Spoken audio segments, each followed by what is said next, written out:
자, 오늘은 감성적 생태교육 두 번째 편입니다. 두 번째 편은 밖에서 실제 겨울철이긴 하지만 밖에서 실제 다녀가면서 우리 자연물들을 가지고 감성 활동들 해보려고 합니다. 오늘 내용을 시작하기 전에 먼저 지난 시간까지 했던 5강 1편 간단한 요약 보겠습니다.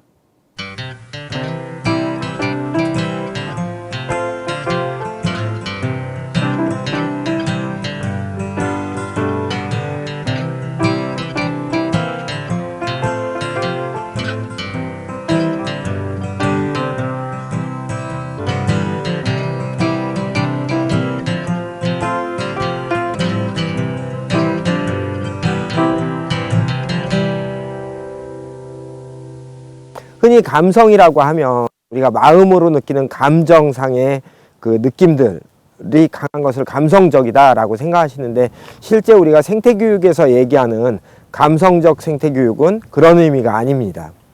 감성은 이성과 대비되는 개념입니다. 이성이라고 하는 것은 우리가 사고 과정을 통해서 생각을 해서 무엇인가를 인식하고 알아차리는 과정이라면, 감성이라고 하는 건 감각기관을 가지고 오관이라고 하죠. 우리가 촉감각도 있고 시각, 미각, 후각, 청각 같은 오관을 가지고 주변에 있는 것들을 인식하는 과정입니다. 그런데 이 인식의 과정이 그 이성적인 사고가 아니라 감각기관을 통해서 인식하는 거죠.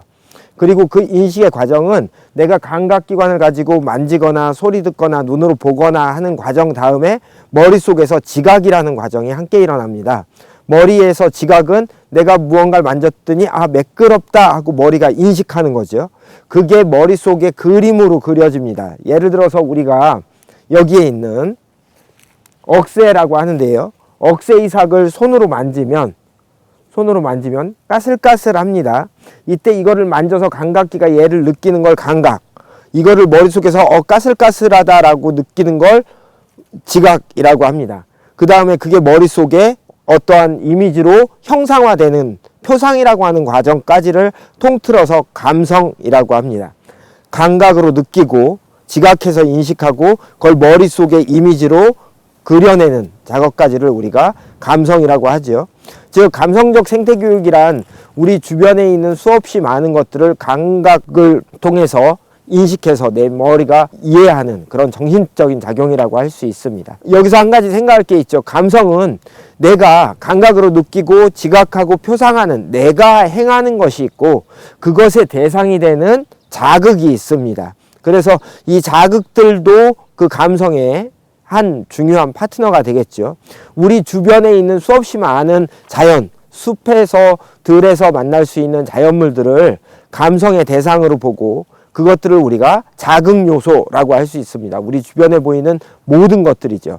그것들은 때로는 사물이 되기도 하고 현상이 되기도 합니다. 이를테면 지금 바람이 불고 있는데 이 바람 같은 경우엔 사물이 아니라 현상이죠. 이런 현상도 손으로 느낄 수도 있고 소리로 들을 수도 있고 바람이 불어서 흔들리는 억새를 보면서 알아챌 수도 있습니다.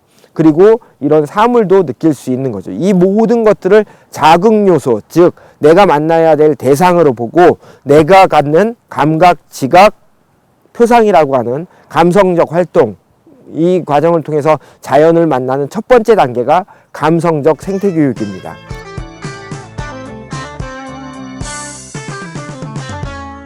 그래, 오늘 저하고 같이 야외를 쭉 돌면서 감성적인 활동 어떻게 전개할 수 있는지 지금부터 알아보도록 하겠습니다. 여기에 보면 지금 민들레꽃이 피어 있습니다. 올겨울 워낙 따뜻해서 이렇게 민들레꽃이 폈는데요. 지금 주변은 온통 다 갈색입니다. 그런데 여기만 지금 노랗게 피어 있죠. 이렇게 강한 자극을 가진 색깔을 가진 것이 있으면 이런 어두운 채도 낮은 색의 낙엽 사이에 노랗게 피어 있으니까 굉장히 강력하게 보이죠. 이렇게 강한 자극들은 아이들도 쉽게 찾아냅니다. 시각적으로 자극이 강한 것들을 쉽게 감성적으로 수용할 수 있는 거죠. 봄가치꽃이라고 부르기도 하는 개불알 풀이 잔뜩 나 있습니다.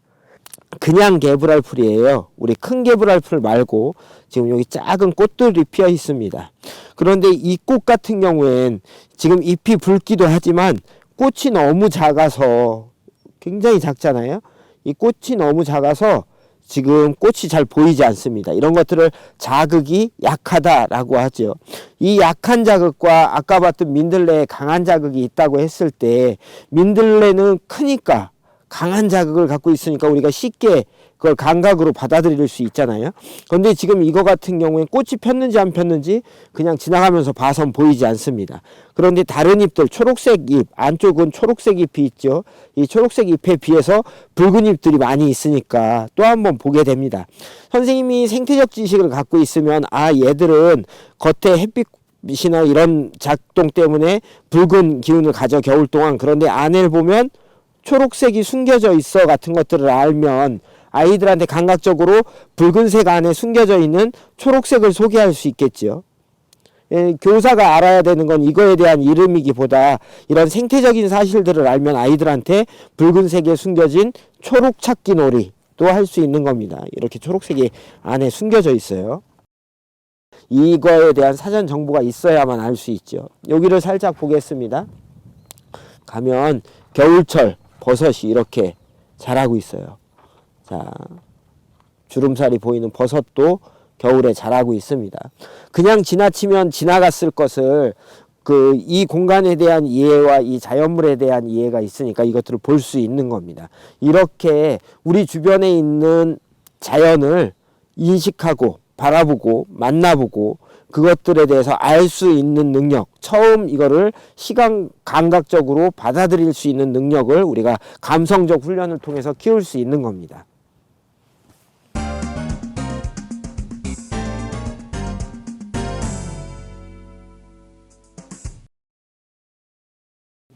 자, 여기는 대나무 숲입니다. 우리가 쭉 지금 산책하면서 민들레도 만나고 개불알풀도 만났습니다. 그리고 나서 바로 위에 있는 대숲인데, 이 대숲에는 저희 아이들이 늘 다녀가면서 청각자극으로 강화를 해주는 곳입니다. 오늘도 이제 바람이 좀 불어서 실제 대나무들이 흔들리고 소리를 내고 있어요. 지금은 잠시 바람이 잦아들었는데, 이런 자극을 만나면 우리가 여기에서 청각자극을 강화해 줄 수 있는 활동들을 할 수 있습니다.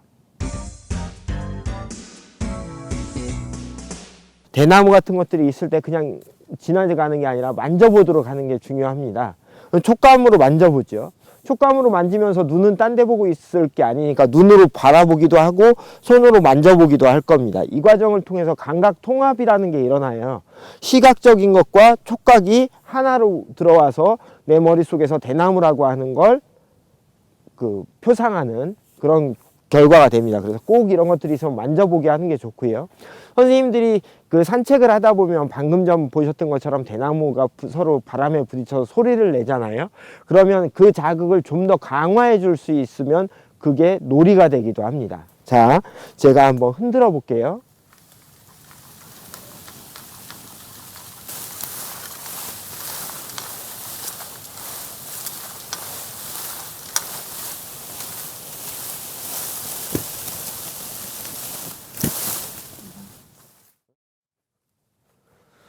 자, 아이들하고 저희가 이 숲을 지날 때마다 매번 이걸 붙잡고 동요 같은 거 같이 부르면서 막 흔들어 보기도 하고 이런 놀이들을 합니다. 그게 이 소리를 청각적으로 또한 표상하게 해주는, 감각으로 소리를 듣고 지각하고 표상하도록 해주는 과정 안에 있을 수 있습니다. 또 선생님이 미리 준비해온 전지가위 같은 것들로 주변 가지들을 잘라서 아이들마다 한 다발씩 묶으면 악기가 되기도 하겠죠.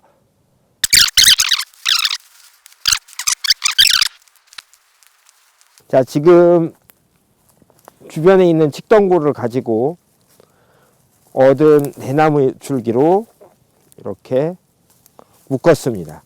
선생님들이 그래서 현장 나갈 땐 종이끈 같은 것들을 갖고 다니면 좋아요. 언제든 이렇게 묶을 수 있게 이렇게 묶었습니다. 그러면 이게 이제 악기가 되겠죠.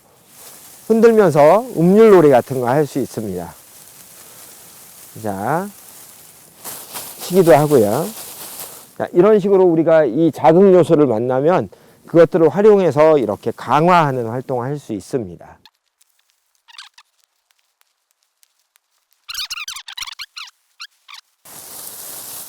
소리가 좀 달라요. 지금 이게 마이크에 들어갈지 모르겠는데 얘가 잎이 풍성하니까 더 풍성한 소리를 내고 얘는 마르고 풍성하지 않아서 좀 다른 소리가 납니다.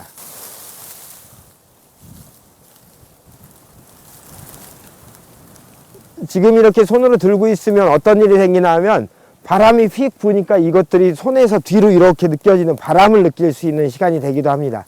면적을 넓혀놨기 때문에 바람이라고 하는 현상을 자극으로 느낄 수 있는 시간인 거죠. 자, 이렇게 산책하면서 만나는 다양한 것들이 감각이라고 하는 거로 느낄 수 있는 기회를 주는 겁니다.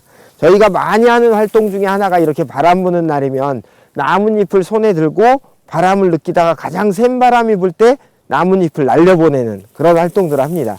대나무를 막 흔들어 놓는 건 시각적 감각이고 그게 손에 와서 닿아서 손을 막 흔드는 건 촉감각입니다. 그리고 여기에서 나는 소리는 청감각이 되겠죠. 이렇게 우리의 감각은 하나로 귀결되지 않고 여러 가지가 모여서 그게 내 머릿속에 표상을 하게 됩니다.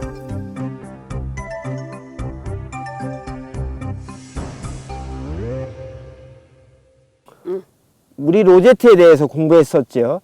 지금 여기에 보이는 이 로제트는 다닥냉이라고 합니다.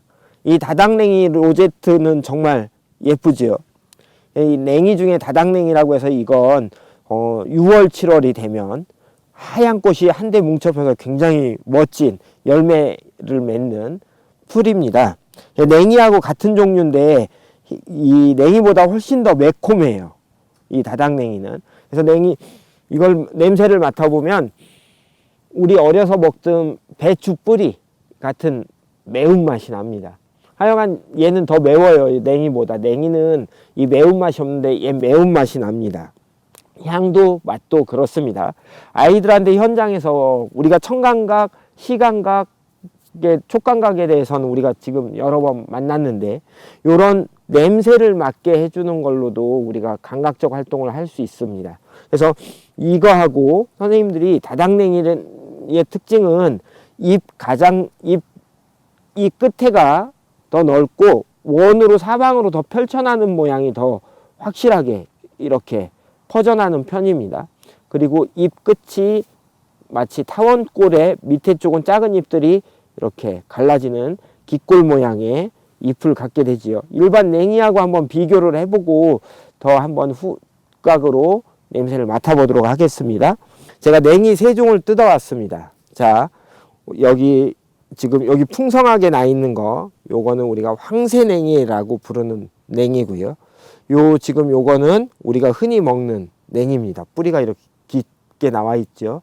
그래서 이 냉이 로제트는 이제 곧 막 뜯으러 다니게 될 거고 이거 가지고 맛있게 무쳐 먹을 수 있는 거고, 제가 오늘 소개해 드릴 냉이는 아까 뜯었던 요겁니다. 요거는 우리가 다닥냉이라고 하는 거예요. 지금 이 주변에 굉장히 많습니다. 저희는 이 다닥냉이 가지고 아이들하고 분 만들어서 쓰기도 하고 나중에 열매가 맺으면 그렇게 여러 가지로 활용할 수 있는 냉이여서 우리 주변에 씨를 좀 많이 뿌려놨습니다. 자, 한번 보죠. 3개를 비교해 보겠습니다. 바닥에 놔보면, 자, 여기 지금 놓은 게 우리 다닥냉이고요. 다음 여기 작은 잎들이 여러 개 붙어 있는 요게 황새냉이라는 겁니다. 로제트예요, 다. 그리고 요게 우리가 흔히 먹는, 어디에 놔야 되나? 여기에 놔 봅시다. 흔히 먹는 냉입니다. 그래서 이게 우리가 나물로 무쳐 먹는 냉이고요. 자, 다닥냉이하고 비교를 해보려고 그래요. 한 장씩만 따서 비교를 해볼게요. 이렇게 로제트를 직접 보면서 영상을 보면서 소개해보면 요건 냉입니다. 지금 요 잎을 보면 요건 다닥냉이에요. 이렇게 다릅니다. 그리고 요게 무엇보다 다른 건 이 잎의 생김새, 요게 냉이고 요게 다닥냉이에요. 이렇게 다른데 얘 생김새뿐만 아니라 얘들은 향과 맛이 완전히 다릅니다. 우리 다닥냉이라고 했던 요건 매콤한 맛이 납니다. 그리고 이건 향긋한 봄나물 그 냉이 향이 나죠. 그래서 이 2개를 선생님들이 알 수 있다면 아이들한테 맡아볼 수 있게 향기를 제시할 수 있죠. 요 뿌리 부분을 이렇게 자른 뒤에 코에 대고, 매콤해요. 전 이 다닥냉이 향기를 되게 좋아합니다. 마치 예전에 무뿌리나 그 열무순 같은 굉장히 매콤한 향이 강합니다. 무보다는 훨씬 매콤한 맛이 강해요. 아, 이건 봄나물 냉이 향입니다. 이렇게 아이들한테 향기가 나는 풀들을 찾아서 맡아볼 수 있게, 그래서 후각으로도 만날 수 있도록 소개해 줄 수 있겠지요. 산책하면서 민들레도 보고 개불알풀도 보고 대나무 소리도 듣고 이렇게 다닥냉이도 만났습니다. 이 과정에 우리가 그 후각까지 했지요. 미각은 실제로 선생님들이 현장에서 먹을 수 있는 풀이나 아이들이 맛볼 수 있는 걸 제시해 줄 수 있다면 좋은데, 그건 교사들이 많은 훈련도 필요하고 기관에서 그걸 인정해 줄 때 가능한 경우가 많습니다. 이를테면 선생님들이 미각 훈련을 했는데 아이가 그날 저녁 때 배가 아프다거나 하면 문제가 되잖아요. 그래서 실제로 미각 활동은 되도록이면 준비되거나 훈련된 곳에서 그게 행할 수 있을 때 행하는 게 일반적입니다.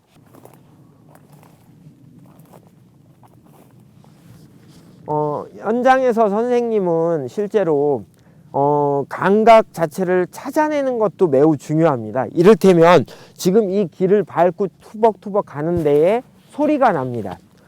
여기 부딪히는 소리, 풀과 내가 부딪히는 소리가 나거든요. 그런 것들을 자극으로 활용할 수도 있죠. 한번 가보겠습니다.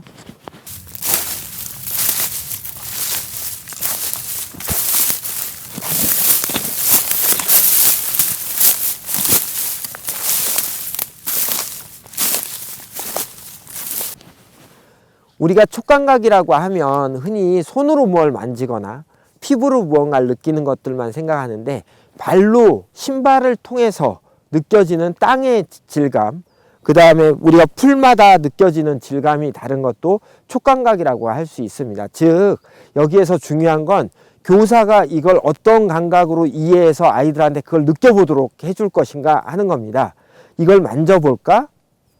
이거를 우리가 냄새 맡아볼까 하는 것들을 제시해 줘야 된다는 거죠.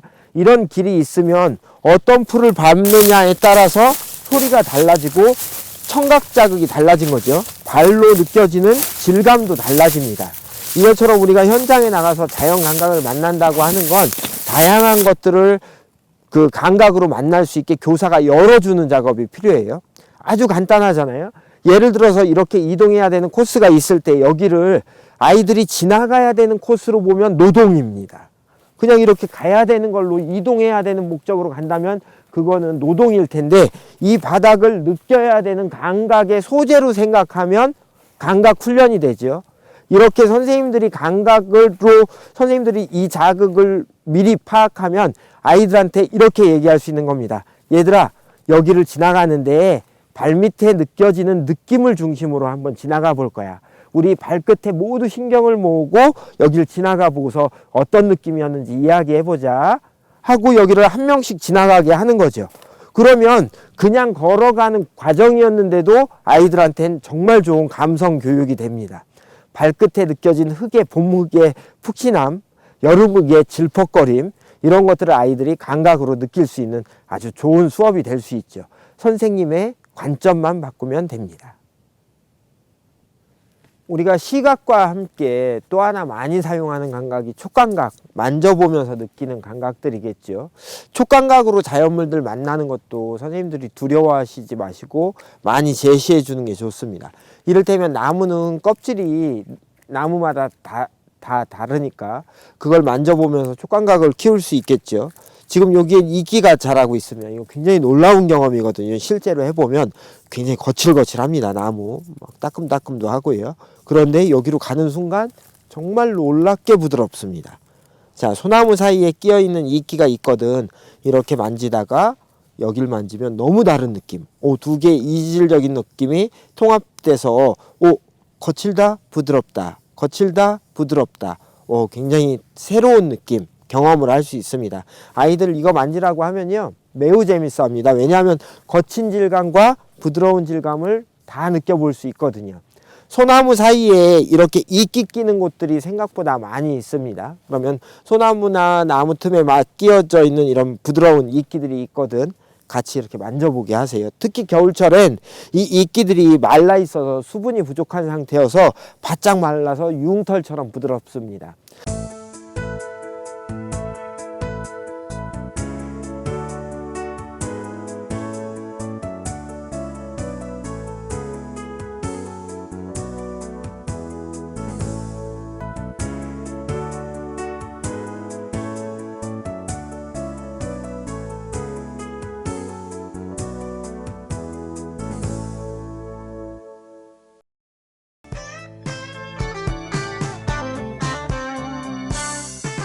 우리가 이런 감각들을 제시할 때 교사가 그냥 이렇게 만나보고 막 향기 맡고 이러면서 산책하는 것만으로 매우 즐거운 감성놀이가 됩니다. 그런데 감성교육에서 이런 자극들을 강화하고 키워주는 활동들을 하게 됩니다.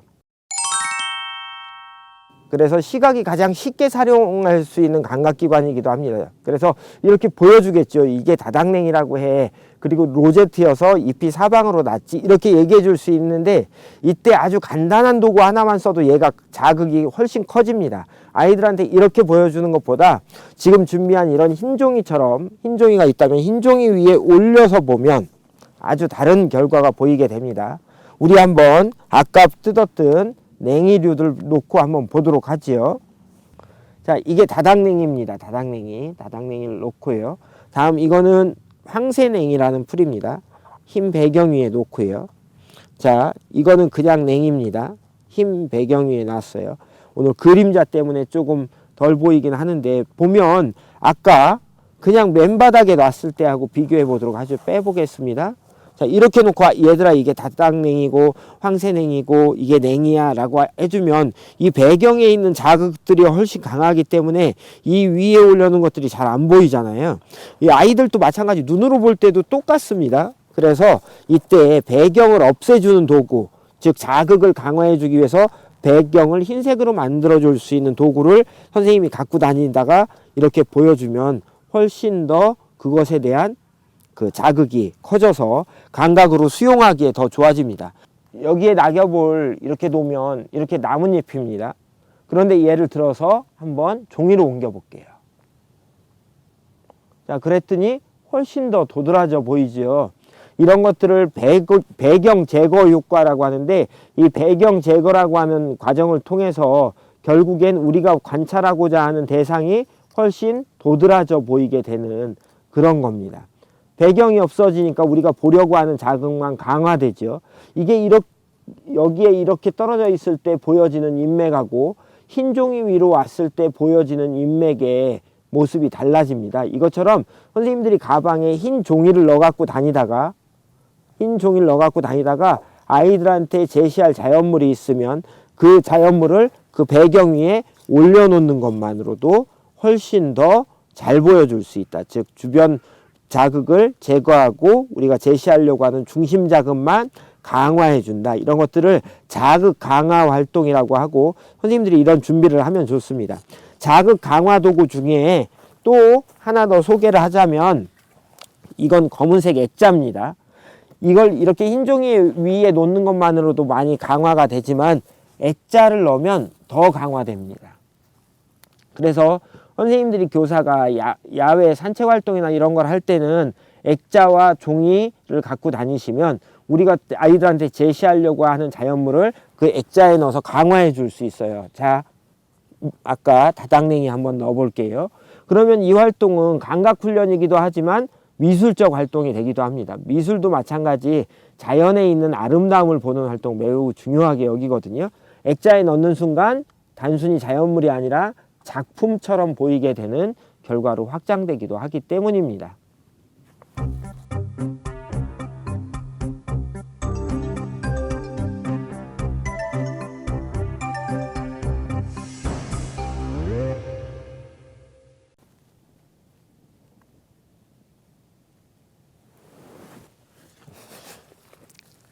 이런 돋보기나 루페를 사용해서 우리가 자연의 그 미시적인 영역까지 함께 보는 훈련도 시각 훈련의 한 파트로 활용할 수 있겠죠.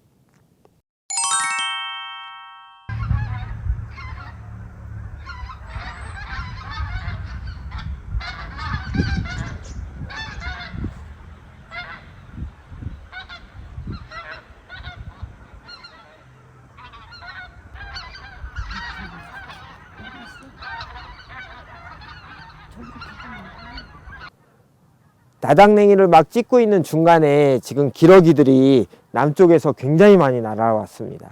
이렇게 우리가 자연에서는 그 자연 자극이 언제 어떻게 나에게 다가올지 모르지요. 그러면 그걸 감각적으로 만날 수 있는 기회를 선생님들이 제공하는 겁니다.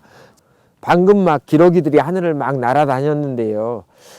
이렇게 기러기 우는 소리, 새 우는 소리 같은 것들은 청각 자극으로 우리 주변에서 많이 만날 수 있는 자연 자극입니다. 계곡 물소리도 있고 바람 소리도 있죠.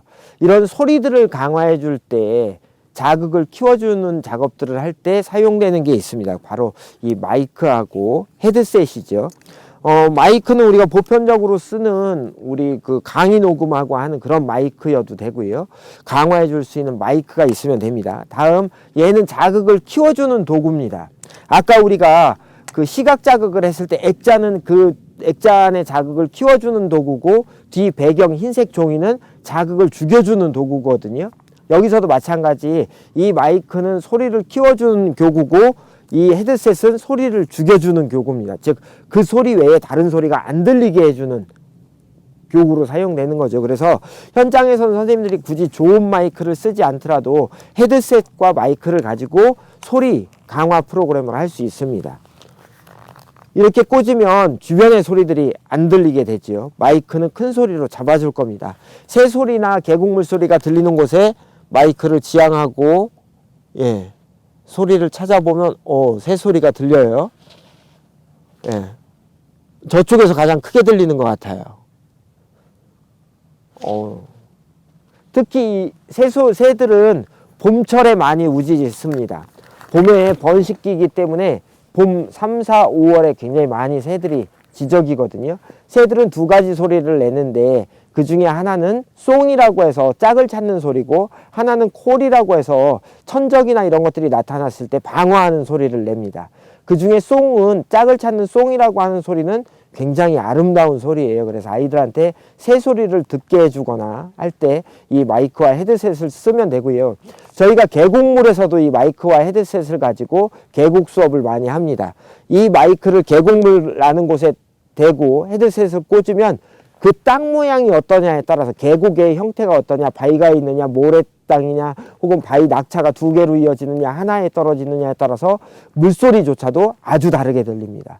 또록또록또록 부르는 소리가 나기도 하고요. 그럴 때 사용하는 교구가 이 마이크와 헤드셋입니다. 우리가 소리를 가지고 하는 이제 확장된 활동들은 조금 더 이따 살펴보기로 하고요. 이런 강화 도구, 제거 도구를 사용해서 자극을 키워주는 활동을 한다라고 하는 거 소개했습니다. 자, 이번엔 이런 지퍼백을 자극 강화 교구로 소개하려고 합니다. 이 지퍼백은 주변의 다른 것들을 막아주는 역할을 하는데, 바로 주변에서 나는 다른 냄새들은 제거해주고, 한 곳에 냄새가 모여서 냄새를 맡으면 그 냄새가 강화되도록 할 수 있는 교구로 쓸 수 있습니다. 이 주변에 지금 소나무 껍질이 떨어져 있는데요. 소나무 껍질, 소나무 나무를 주워서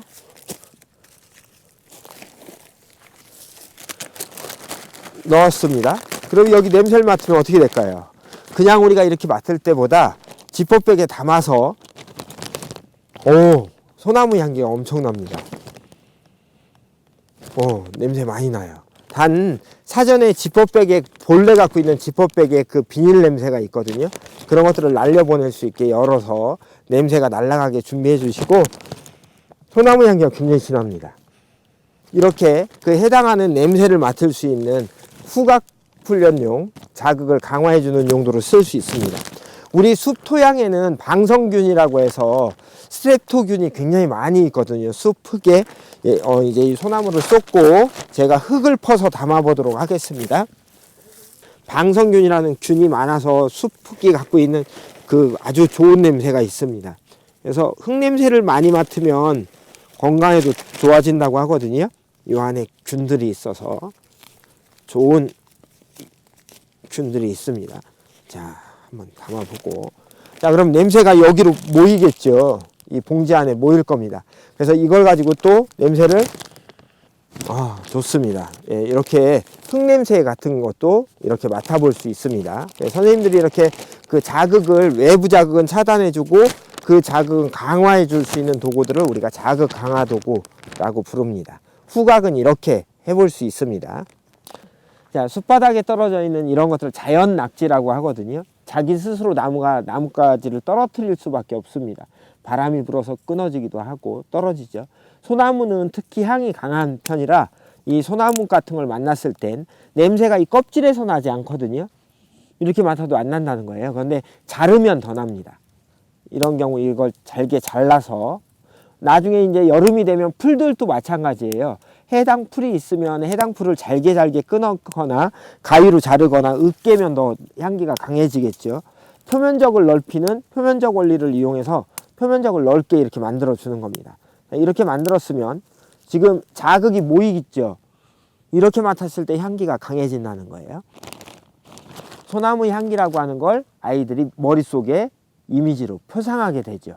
그러면 다음부터는 소나무를 보면 이 냄새가 함께 표상됩니다. 그래서 이런 것들을 우리가 감성훈련, 소나무의 냄새라고 하는 거죠. 봄이 되면 들판에 흔히 향모라는 풀이 쭉 납니다. 근데 그 향모에서 향기가 나거든요. 굉장히 고운 향기, 바닐라 그 비누향 같은 게 나는데 우리가 그냥 보면 그냥 풀이에요. 우리 주변에 굉장히 많이 나는. 근데 향모 냄새를 아는 사람은 그 옆에 앉으면 그 향모 냄새를 맡습니다. 감성적으로 그만큼 감각기를 발달시켰기 때문인 거죠. 자연에 나가서 우리가 그 냄새를 아는 사람만이 맡을 수 있거든요. 그런 것처럼 소나무 향기를 경험한 친구들은 소나무 숲에 오면 다음번에 나뭇가지를 잘라서 자기 스스로 코에 대고 냄새를 맡을 수 있게 되는 겁니다. 소나무 숲에 와서 소나무 향기를 맡을 수 있는 후각을 갖게 되는 거죠.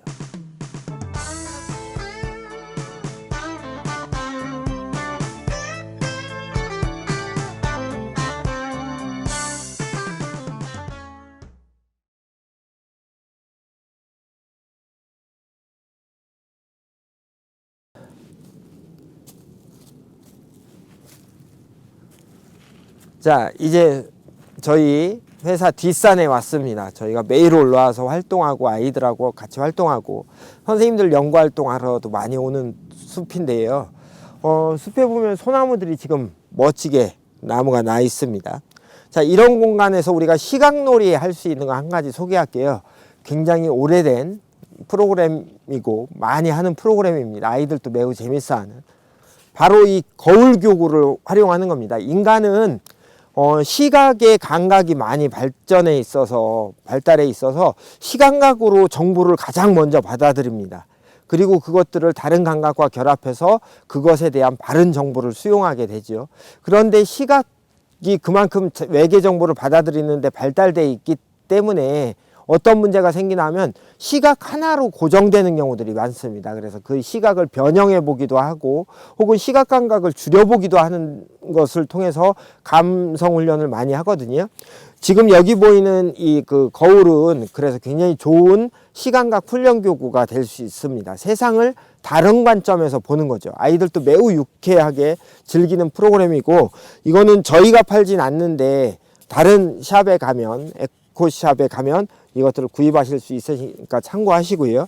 어떻게 하는 건가 하면 이 거울을 콧잔등이 위에 넣고 우리가 눈동자를 어느 방향으로 하느냐에 따라서 사방을 보는 각도가 달라지겠죠. 거울을 바라보는 겁니다. 그러면 지금 숲에 있는 나무들이 거꾸로 서 있어요. 이 상태에서 한 친구가 서고 뒤 친구는 앞 친구의 어깨에 손을 얹습니다. 자, 손을 얹고 그 친구도 다 모두 여러 친구가 이렇게 어깨에 손을 얹은 다음에 이 숲길을 걸어가는 겁니다. 그러면 나무들이 거꾸로 서 있는 상태에 내가 걸어가요. 즉 지면이 보이지 않죠. 왜냐하면 거울로 가렸으니까요. 내가 보이는 건 나무의 윗부분입니다.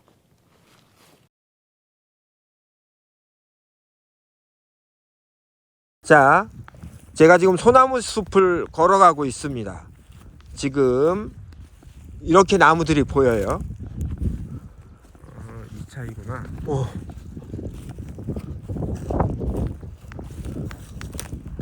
오, 멋집니다. 자, 마치 솔잎이 없는 곳에 가면 내 발이 푹 꺼질 것 같고요. 이런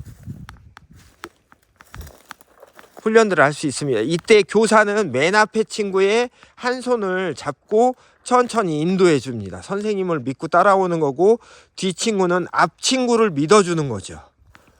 예. 아, 멋집니다.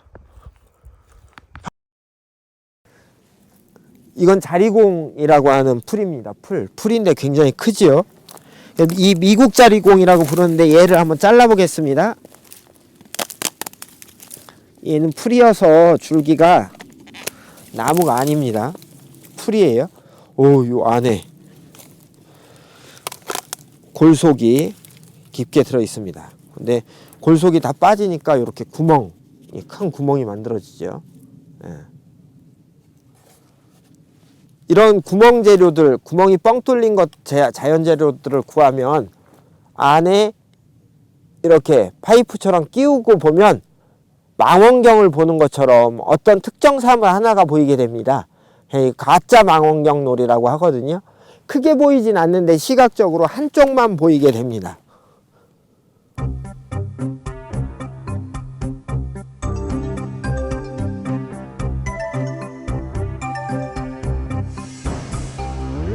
자연 자극을 보든 놀이로 전환할 수 있습니다. 그런 것들을 우리가 감성놀이라고 해요. 자, 여기에 이제 나뭇가지 구멍이 있다고 그랬죠. 자리공 줄기는. 거기에 나뭇가지를 끼웠습니다. 아래 위로 왔다 갔다 하고 하면 자, 소리, 마찰을 일으키면서 소리를 만들어내죠. 숲바닥에 떨어져 있는 돌들을 주었습니다. 이 돌들을 한번 여기 넣어 볼게요. 자, 파이프가 뚫린 자리공 줄기예요. 흔들면 마라카스가 됩니다.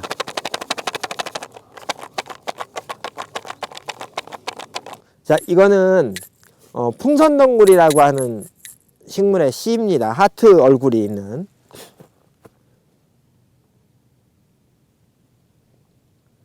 하트 모양 얼굴이 있는 풍선덩굴 씨앗인데요. 이 씨앗을 이 자리공 줄기에 넣고 한번 제가 흔들어 보겠습니다. 자, 한쪽 것을 맞고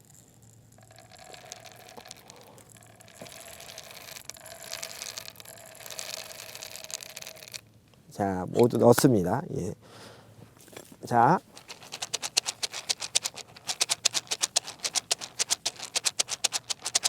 이렇게 하면 마라카스가 되죠. 자, 얘를 비 오는 소리, 느리게, 빠르게, 이렇게 자연에서 얻는 자리공 줄기 가지고 이런 활동들을 할 수 있습니다. 자, 이런 교구를 자연물로도 주지만 저희 애벌레 놀이터에서는 이런 종이 소리통을, 자연놀이 소리통을 드려요. 자, 이걸 가지고 소리통에 한번 담아 보겠습니다. 자, 담았습니다. 안에. 자, 종이 뚜껑을 닫고 흔들면 소리가 되겠죠. 이때 매질을 뭐로 바꾸느냐에 따라서 소리가 달라집니다. 이런 것들을 우리가 감성적 생태교육 프로그램이라고 합니다. 감각으로 만나서 그걸 프로그램화하는 거죠. 여기에 돌을 넣으면 또 다른 소리, 씨앗을 넣으면 이런 소리죠. 돌을 넣고 한번 흔들어 보겠습니다.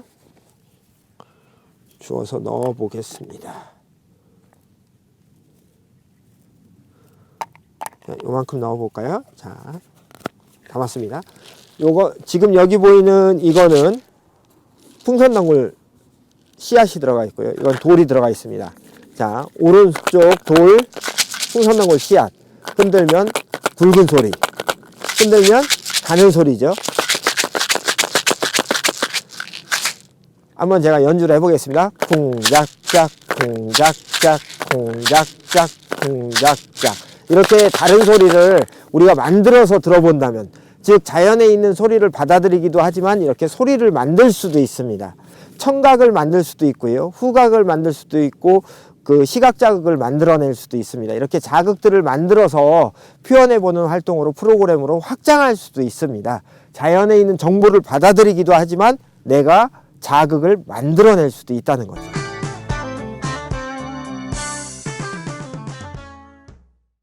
지금까지 우리가 감성적 생태교육 프로그램들에 대해서 쭉 훑어가면서 왔는데요.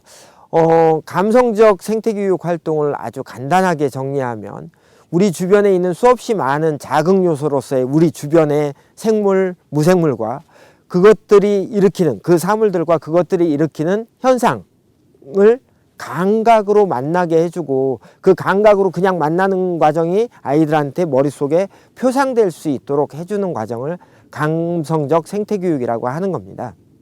감성적 생태교육 활동 진행하기 간단하죠. 지금 우리가 산책해 오면서 만났던 것처럼 그때그때 뭔가 정해져 있지 않더라도 선생님들이 그걸 감각으로 만날 수 있도록 유도해 주는 활동입니다. 애벌레 놀이터에선 이런 감성적 생태교육 활동을 그 프로그램으로 넣어놓진 않아요. 이건 선생님들이 현장에서 활동하시면서 당연히 할 기본적인 활동이기 때문에 그렇습니다. 그 프로그램, 우리 애벌레 놀이터 프로그램 안에 들어가 있진 않지만 선생님들이 아이들하고 원주변을 산책한다든지 일반적인 생태 활동을 할 땐 감각으로 만나도록 해주고 큰 감각뿐만 아니라 작은 감각도 제시해 줄 수 있으면 좋겠고, 그때 선생님들이 하면 좋은 건 감각은 키워주고 자극 요소를 키워서 감각으로 받아들일 수 있게 해주고 그런 감각들을 2개, 3개 엮어서 결합해 주는 겁니다. 이를테면 소나무를 시각적으로도 보고 향기도 맡고 만져도 보게 하는 거죠. 그렇게 해서 그 하나로 모여서 소나무라고 하는 걸 감각적으로 이어붙여서 통합해서 머릿속에서 그게 표상될 수 있도록 해주는 겁니다. 그런 정서적 경험이 아이들을 자연을 만나는 방법을 알려주는 가장 좋은 길이기도 합니다. 감각기로 외계 정보를 받아들여야 그 이후 내 안에서 수없이 많은 반응으로 구현되기 때문입니다. 외계 자극을 수용한다는 건 여러 가지 의미를 갖습니다. 외계 자극을 받아들이면 그 외계 자극의 정보를 해석해서 내가 어떻게 반응해야 될지를 알게 되는 거죠. 이를테면 저 멀리서 무서운 호랑이가 뛰어오고 있다면 그 호랑이가 뛰어오고 있는 걸 볼 수 있어야 되고요. 그 호랑이가 나를 해칠 수 있는 동물이라는 걸 알 수 있어야 그 다음 반응으로서 몸을 피하든 그 호랑이와 맞서 싸우든 할 수 있는 내 행동으로 전환시킬 수 있습니다. 이건 아주 극단적인 예였지만 실제 우리 주변의 정보들을, 자연에 있는 정보들을 우리가 그렇게 받아들일 수 있을 때, 감성적으로 그걸 수용할 수 있을 때 우리 삶의 근본적인 문제가 해결됩니다. 아주 간단한 거죠. 날씨 변화의 맛을 예측해서 그냥 느꼈더니 바람에 비가 담겨 있어. 그래서 비가 올 거야. 그러니 우산을 들고 나가야지. 이런 것들입니다. 그래서 우리 일상생활과 감성적인 자연 자극의 수용과 그것에 의한 내 머릿속 표상이라고 하는 건 매우 중요한 과정이죠, 삶에서. 그러니 이런 아이들하고 자연 산책하면서 선생님들이 다양한 감성적 생태교육을 진행하는 건 매우 중요한 활동입니다. 자, 이제 다음 6강을 할 텐데 6강에서는 선생님들하고 같이 그 애벌레 놀이터에서 구현되어지는 정서활동에 대해서 알아보고 실제 실습하듯이 저희가 직접 놓아보면서 영상으로 소개하는 거 할 테니까요. 6강부터는 5강까지 막 이론도 하고 막 이랬던 것보다는 훨씬 더 쉽고 재밌게 진행될 거라고 생각합니다. 그러면 6강에서 뵙겠습니다. 감사합니다.